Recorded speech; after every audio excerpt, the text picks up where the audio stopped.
ఏదైతే ఎర్ర కాలువ మరి తెలంగాణ కొత్తగూడెం నుంచి ప్రారంభమై 185 కిలోమీటర్లు అంటే ఎగువన ఎర్ర కాలువ గాను దిగువన యనమదురు డ్రైన్ గాను పిలువబడేటువంటి ఈ యొక్క కాలువ ఏదైతే ఉందో పర్టికులర్ గా ఇక 95 కిలోమీటరు అనంతపల్లి బ్రిడ్జి దగ్గర నుండి నందమూరి అక్వడేట్ వరకు, అదేవిధంగా నందమూరి అక్వడేట్ దిగువన అంటే ఏదైతే నిడదవోలు తాడేపల్లిగూడెం తణుకు ప్రాంతాల్లో తీవ్రమైనటువంటి నష్టం ఈ ఎర్ర కాలువ వరదల వల్ల జరుగుతున్నట్టు మాట వాస్తవం అధ్యక్ష.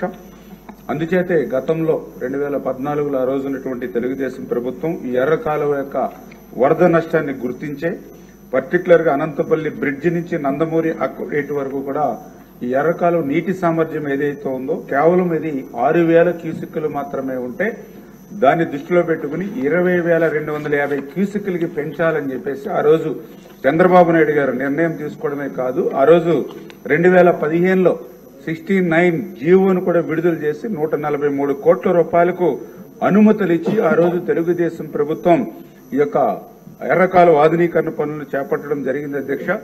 2018 సంవత్సరానికి వచ్చే సమయానికి దగ్గర దగ్గర 80 నుండి 90% ఈ యొక్క ఆధునీకరణ పనులు పూర్తవుతున్నటువంటి దశలో 2018 ఆగస్టు నెలలో మరి తీవ్రమైనటువంటి తుఫాను ప్రభావం వల్ల ఆ రోజు ఏదైతే 150 నుంచి 410 మిల్లీమీటర్లు ఒక్క రోజులోనే ఎర్రకాలువ నదీ పరివాహక ప్రాంతంలో పడడం ద్వారా 1,00,000 క్యూసెక్కులకు పైగా నీరు మరి ఏదైతే పర్టికులర్ గా ఎర్రకాలువ మరియు దాని ఉపవాగులు ఏవైతే పులివాగు, బైనేరు, జల్లేరు, పొగొండ ఏదైతే ఇవన్నీ పొంగి ఆ రోజు ఈ యొక్క గట్ల మీద ప్రవహించి దగ్గర దగ్గర 98 ప్రాంతాల్లో గండ్లు కూడా పడి తీవ్రంగా ఆ రోజు 2018లో నష్టపోయినటువంటి పరిస్థితి అధ్యక్ష.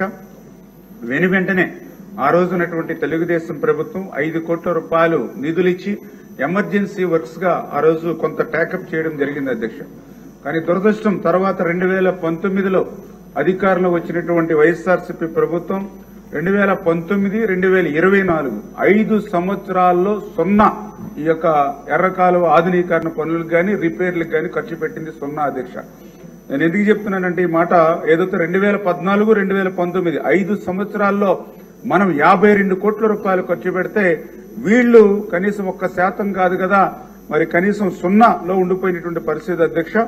అందుకే ఏదైతే మొన్న మనం అధికారంలోకి వచ్చిన తర్వాత మొన్న ఏదైతే జూలై నెలలో వచ్చినటువంటి వర్షాలను కూడా దృష్టిలో పెట్టుకుని ఆ రోజు ముఖ్యమంత్రి గారు ఇచ్చినటువంటి ఆదేశాల ప్రకారం ఏదైతే ఆ రోజు అచ్చెన్నాయుడు గారు, అనిత్ గారు, పార్థసారథి గారు, నేను నలుగురు కూడా ఈ ప్రాంతంలో పర్యటించడం జరిగింది అధ్యక్ష. దాని ద్వారా కూడా ఒక నివేదిక కూడా తీసుకున్నాం. ఏదైతే 98 ప్రాంతాల్లో దెబ్బతిన్నట్టుగా గట్లు, అదేవిధంగా ఏదైతే check dams, single line bridges, ఆఫ్టెక్స్ లూయిస్, low level causeway bridges, Tummalagandi check dam, Ramaraju Cotton dam ఇవన్నీ కూడా ఈ నివేదిక అన్ని కూడా తీసుకున్నాం అధ్యక్ష. నిధుల సమస్య ఉన్నటువంటి పరిస్థితుల్లో 1 by 1 ప్రయారిటీ ఈ యొక్క ఎర్రకాలువ ఆధునీకరణ పనులకు ఇచ్చి, ఎందుకంటే ఇప్పుడే గౌరవ శాసనసభ్యులు శ్రీనివాస్ గారు చెప్పినట్లుగా ఏటా ఇన్పుట్ సబ్సిడీ నిమిత్తము లేకపోతే ఇతరత్ర సహాయ కార్యక్రమాలు అందించే నిమిత్తం కంటే ఆ యొక్క నష్టం జరిగేటువంటి పనులకి మనం నిధులు కేటాయిస్తే అటు ఇన్పుట్ సబ్సిడీ ఆదా చేసినట్టు అవుతాము, అదేవిధంగా రైతులకి నష్టం లేకుండా చేసుకెళ్తాం. కాబట్టి ఖచ్చితంగా ఈ ఎన్డీఏ ప్రభుత్వం ఎర్రకాలువ ఆధునీకరణ పనుల మీద కూడా దృష్టి పెడతాం అధ్యక్ష. Thank you. Next question.